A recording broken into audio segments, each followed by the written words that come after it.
रही है खेती वेती। बेटे अगर खेती नहीं करेंगे तो खाएंगे क्या? अगर खाना ही है तो तुम खेती करो, मुझे फौजी बनना है। बेटा फौजी बनने के लिए पैसा चाहिए और हम गरीब पैसा लाएंगे कहाँ से? पापा मुझे नहीं पता, मेरा सपना है फौजी बनने का, मुझे नहीं करनी खेती वेती। अपने बाप पे चिग रहा है, वो भी फौजी बनने के लिए। पता नहीं क्या जिद पकड़ ली फौजी बनने की। फौजी तो मैं बन के ही रहूंगा, चाहे कैसी बनूं। बेटा खाना खाया? नहीं खाना, मुझे खाना वाना। मतलब ये अभी तक फौजी की जिद पर अड़ा हुआ है। अब इसको हम कैसे समझाएं, हमारे पास पैसे नहीं है। हाँ तो कितने दिन में दे दोगे? साहब मैं फसल के लिए ही पैसे ले रहा हूँ, 6 महीने में फसल आ जाएगी, मैं आपके पैसे दे ठीक दूंगा। है, आओ मेरे साथ, देता हूँ तुम्हें पैसे। ठेकेदार साहब तो बहुत अच्छे हैं, उन्होंने मेरी बंजर जमीन देखकर मुझे 10 लाख रुपए दे दिए। जैसे ही मेरी फसल अच्छी हो जाएगी मैं उनके पैसे लौटा दूंगा। यार बहुत तेज भूख है। ये क्या है? इतने सारे पैसे, इन पैसों में तो मेरी ट्रेनिंग हो जाएगी। एक काम करता हूँ, बाबा को नहीं बताता हूँ, ट्रेनिंग करने निकल जाता हूँ। ठीक है बेटा, अब ऐसे करो।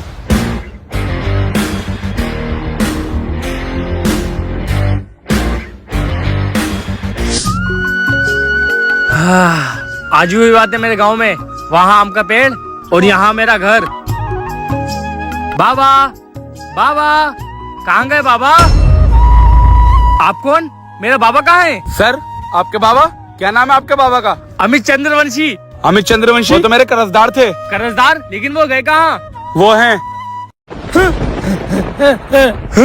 बाबा लेकिन उनका ये हाल कैसे हुआ? मैं एक दिन अपना कर्जा लेने इनके पास आया था और इनके पैसे किसी ने चुरा लिए थे।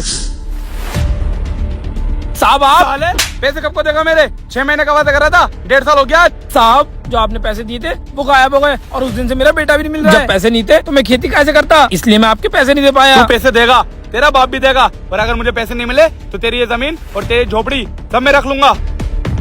साहब बस मेरे पास यही है, अब मैं रहूंगा कहाँ पर? अरे तू यहीं पे रह या रोड पे, मुझे कोई फर्क नहीं पड़ता।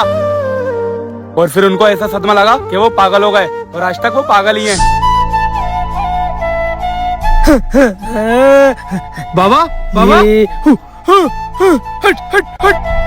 बाबा मैंने अपने सपने पूरे करने के लिए घर में चोरी तो कर ली, लेकिन अपने सपने की वजह से अपनी खुशी को खो दिया। इस स्टैंड से कुछ तो सहारा होगा।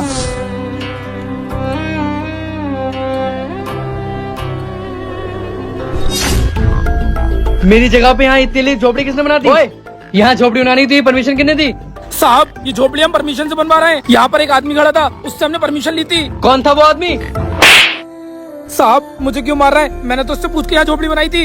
ये मेरी जगह है, तू यहाँ झोपड़ी नहीं बना सकता। इसको उठा और निकल यहाँ से। साहब ये बहुत मेहनत से बनाई है मैंने, और मेरे सर पे तो कोई छत भी नहीं है। आज रात मुझे यहीं गुजारने दीजिए। ठीक है, बस आज रात की मोहलत देता हूँ तुझे। अगर ये कल तक नहीं हटी तो सब तोड़ दूंगा।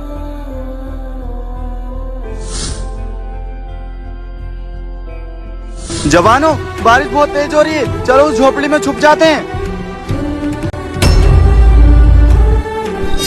सर आप लोग? बाहर बहुत तेज बारिश हो रही है, इसलिए हम तुम्हारी झोपड़ी में आ गए, लेकिन कुछ दिन पहले तो यहाँ थी नहीं। तुमने कब बनाई? साहब ये झोपड़ी आज ही बनाई है मैंने। भाई आज तुम्हारी वजह से हम बीमार होने से बच गए। लेकिन साहब आप यहाँ पर आज रात के लिए रुक सकते हैं, कल को ये झोपड़ी टूट जाएगी। टूट जाएगी? लेकिन वो कैसे? साहब ये जिसकी जमीन है, यहाँ उसने झोपड़ी बनाने से मना करा है। तुम फिक्र मत करो, आज रात हम यहीं रुकेंगे। जैसे वो कल को आएगा हम उसको देख लेंगे। अभी तक इसने ये झोपड़ी हटाई नहीं। ओए बाहर निकल। तो तुम हो यहाँ के मालिक और तुम खाली कराना चाहते हो ये झोपड़ी? मेरी जगह है, इसलिए मैं इसको खाली करा रहा था। तुम्हें यहाँ पे कुछ बनाना है? नहीं सर। तुम्हें यहाँ पे कुछ बनाना नहीं है तो फिर क्यों किसी गरीब को परेशान कर रहा हो? रहने दो इसको। सॉरी सर, मुझसे गलती हो गई। आप जब तक चाहो यहाँ रह सकते हो। साहब आपका बहुत बहुत शुक्रिया, आपने यहाँ रहने की मुझे जगह दिलवाई। कोई बात नहीं, चलो जवानों।